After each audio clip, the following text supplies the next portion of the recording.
Shoot for the moon, man. Even if you miss, you'll land among the stars. That's the motto for this video. Whether you're bronze or grandmaster, I'm going to lay out the specific path for you to shoot for Celestial and Marvel Rivals. That way, you can then dial it back to suit your own goals. And while Marvel Rivals is my first hero shooter, I was top 1000 in Valorant before swapping over, have multiple certifications in athlete development, and made it to Celestial in 120 hours of ever touching the game. I also hit top 22 on Hela and top 40 on Punisher, and I might be the highest ranked person on Marvel Rivals who understands the struggle of a losing streak in gold. But I also understand what it takes to be an elite level player. As always, I will have a specific routine to follow at the end of the video because I know some people love that. Let's get into it. If you don't know me yet, I'm a smaller streamer and creator, so a simple like and a comment, even if it's just the word more, helps out more than you can imagine. And there are 4 sections I want to break this up into. Optimizing the amount of time that you're playing every day, understanding team comps, understanding the game state, and decompressing and mentally resetting. Now, I'm not going to lie to you. Without a certain time commitment, if you're not already Celestial, you're not going to be Celestial. And while most people would tell you need to play at least 5 hours a day or some number to get to the top 1%, I have 3 accreditations in the athlete development field, so I'm going to give you a little bit more of a nuanced answer than that. There are 2 types of improvement: mental and physical.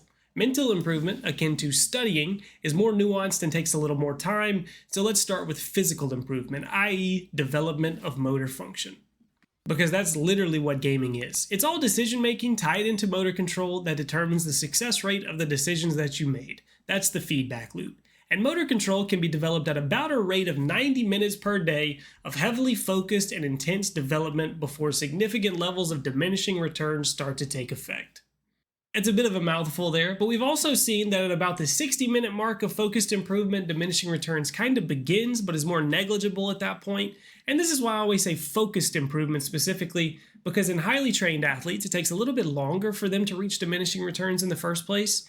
And this part isn't exactly proven, but the leading theory is that it's no longer focused improvement at the elite levels. Instead, you're just really going over the same principles that you have a million times over. So most of it isn't focused improvement per se, it's really reinforcement of those motor controls. And I have to throw all of that out there just to explain why just playing the game isn't really going to improve your mechanics like specified practice will. But keep in mind, these numbers are uncovered in well-observed and formulated trials where they're maintaining a certain level of intensity and focus the entire time. You, in the practice range, bunny hopping around, shooting whenever you want to, laughing in a Discord call with your friends, scrolling through TikTok every 5 minutes, doesn't really correlate to 90 minutes of focused improvement.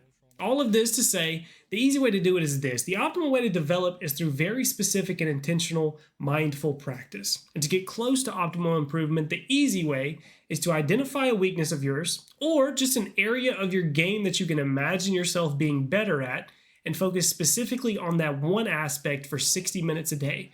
That way you've at least gotten close to optimal improvement motor control wise, and compound that over a month, and really you're a brand new player. That's black and white, cut and dry, really. The mental side of things is where the nuance really starts to kick in. And I always try to put these things in layman's terms. If I'm not being clear, you have more questions, you need more information about something, just let me know in the comments. I'll be glad to talk to you there. Active mental improvement is a direct parallel to studying. And by that, I'm referring to VOD reviews, watching pro play, analyzing pro footage, or just watching videos like this one, really, in which the majority of the population can study for somewhere around 2 to 4 hours in a single day. Now, this is high quality, focused learning. It doesn't include the time you spend on breaks. But the more you do this type of brain training, the more your central nervous system can adapt to being able to retain more and more information and focus for longer periods of time. Like med students are actually observed as being able to study effectively for 8 to 10 hours in a single day, not including breaks, which is kind of insane to think about. But there's also the caveat that not only do you have to study, you also have to incorporate it into the game, which occupies the same neural pathways, so you learn to fatigue yourself alongside what you were doing whenever you study. Which means you can actually view playing the game for 2 to 4 hours as completely optimal for improvement, as long as while you play, you're focusing on 1 or 2 specific things to improve on. It needs to be focused improvement. What I'm trying to say is things like VOD reviewing and watching videos like this, while they are a really effective and helpful way to improve, as long as you're properly evaluating yourself in-game, it's not exactly necessary. You need to focus on something like tracking the enemy divers, maintaining line of sight of your healers, anticipating support ults, abusing flank angles, etc., etc., anything you can think of. And if you're not actively focused on something like that, then you're probably better off spending your time studying, maybe watching some NotoriousDuB videos per se, until you develop a good list of things to actually focus on.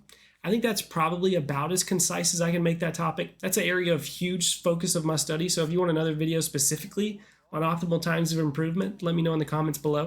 Now let's talk about necessary hero pools. Now we are in a flyer meta right now, but everything kind of swaps around. Whenever you have games that feel absolutely unwinnable, no matter what you do, and you're completely getting rolled, you're either out team comp, or sometimes this happens, the other team's just having the game of their life. Both happen every once in a while. But even fighting your way through Grandmaster, you'll realize there's no synergy in team comps. And in games like that, it gets to a point where it really just feels impossible to actually make a difference in the game.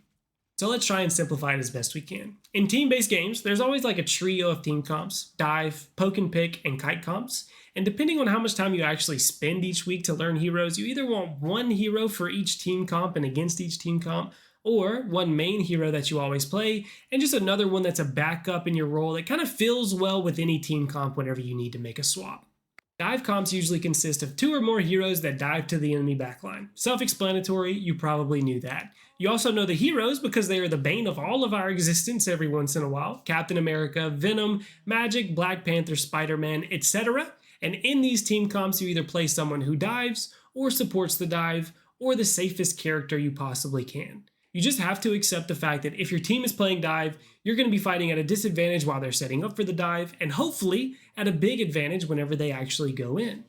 The biggest thing that loses dive comps games is the team that has divers on it also has other people on the team that are not willing to play safe.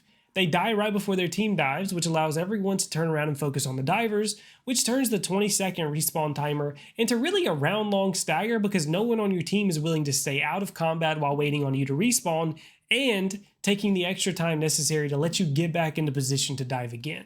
So, long story short, when your teammates are playing dive, stop playing heroes that are vulnerable like Punisher, Groot, and Invis, and either get on board with the dive or play someone hard to kill like Magneto, Hela, Star-Lord, and Rocket. That way you allow your teammates time to get back up and do their job. The best thing to play whenever the other team is diving is either a dive comp with more initiative, you're thinking like Venom, which only works because you're getting your dive off way faster than they are, or a kite comp, which we'll talk about in a second. Kite comps consist of flyers, long-range DPS, tanks, and supports with mobility or crowd control. The purpose of the kite comp is to have immense pressure on anyone who touches your backline, shutting down the dive as fast as possible, or to output insane amounts of damage while giving up ground. This is called a front-to-back team comp. If you've ever played on a team with Namor and Punisher on it, you know what I'm talking about. A fight will be seemingly lost and you're all retreating, and all of a sudden Namor squids activate, Rocket drops the Z-Pack, previously, rest in peace, and the entire enemy team kind of disintegrates. This type of team works great against enemy teams with one tank or tanks with no shields because they either step forward to stop the cart and get melted, or just get walked down by the death ball the whole game, or against divers. But keep in mind, you have to be a little bit more choosy about the counter pick whenever you're playing against divers.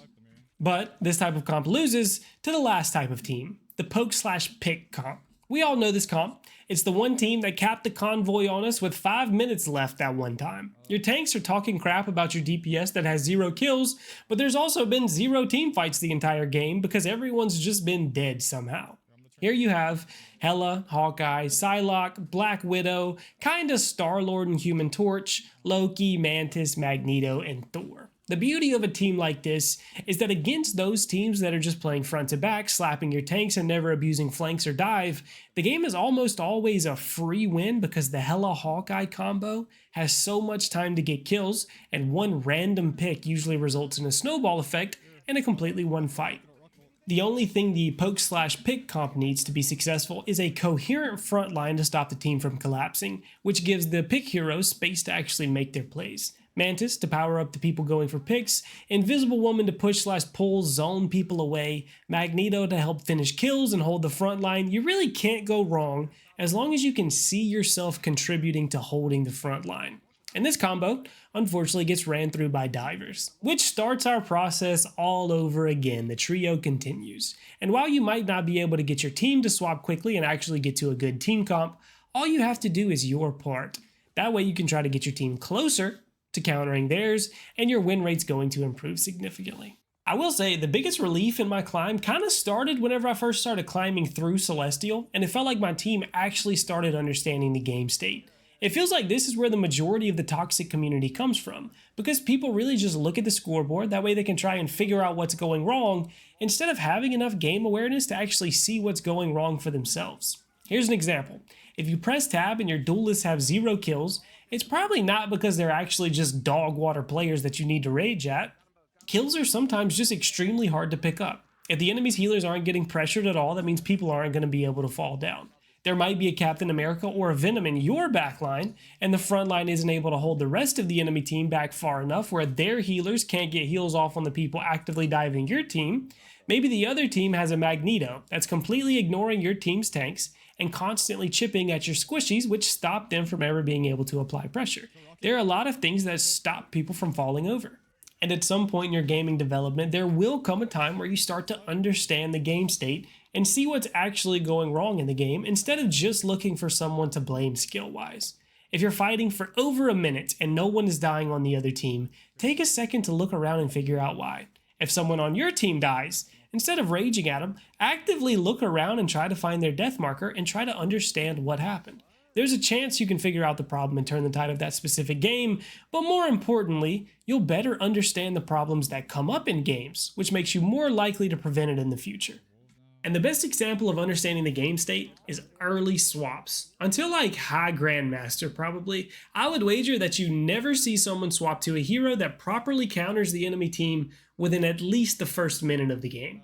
Especially not in Domination, because for some reason it feels like it's illegal to swap heroes until round 2. But realistically, 20 seconds into the game is long enough to look at the scoreboard and figure out what a good pick would be. And that's what I see as the biggest factor separating Celestial and higher players from everyone else. There's literally almost an infinite amount of things that can go wrong in a game of Marvel Rivals, but being able to look at the game from a proactive point of view instead of a reactive results-oriented point of view not only is going to increase your win rate, but that mentality is going to skyrocket your improvement. Stop viewing the game as a coin flip for what team gets the better players, and start viewing it like a puzzle game where you just have to figure out exactly what needs to happen to win. And since I'm still on the mental side of things, I have to share with you my cheat code. I have to talk about decompressing, because while I can't be sure that this is what Celestial players use, I truly believe that this is my cheat code that I'm one of the few people that actually make advantage of. This is exactly how I hit top 700 in Valorant, and how I got Celestial in under 120 hours of ever picking up the game. There's a reason that the free throw is the highest percentage shot in all of basketball, because you can make everything exactly the same every single time leading up to when the ball releases from your hand. Going into the game, beaten, downtrodden, and low confidence leads to inconsistent results, just like going into another game extremely overconfident can do the exact same.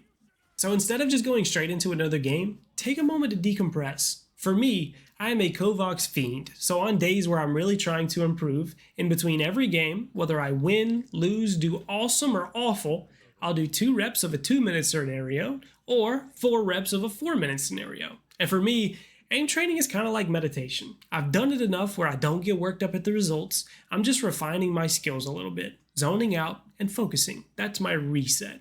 For you, you might not like Kovacs, you might not be able to play it, you could be on console. So, load up the practice range and just hit like 50 headshots. Or practice animation canceling on Strange or Captain America, or swapping forms to reload with Cloak. It doesn't take much, and there are always mechanics that you can practice. But a quick 2 to 5 minute reset is all it takes for you to get back to neutral and ready to perform at your peak once again.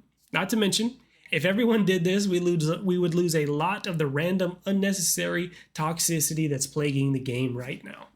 I know some people love to just be told a routine to follow, so here's something I would say is at least close to optimal. But if you watch this full video, you'd know how to manipulate it to your liking. First and foremost, VOD review and or studying is an absolute must, but the result of that studying is really the kicker. I say you need a list of at least 3 specific things to focus on while playing and practicing. And if you skip the VOD review / studying, just take suggestions I make in videos and I think you'll be doing just fine as long as you implement them properly. Next, 60 minutes is the true optimal time to practice mechanical skill improvement with almost no diminishing returns, so dial in and remove all the distractions for 60 minutes a day and practice whatever mechanics you need to, whether it's aim, movement, or animation cancels. And finally, 2 to 4 hours of game time is considered optimal for the vast majority of people, as long as you have specific areas of improvement in mind for you to focus on. You should take a 4-minute decompression after every game to reset a little bit, and take a quick minute to refocus yourself on your goals and areas of improvement before you actually queue back up. And if you made it this far, I want to say you a real one. If you want to support me, drop a like, type more in the comment box, subscribe, and follow me on Twitch. I'll see you soon. Peace out.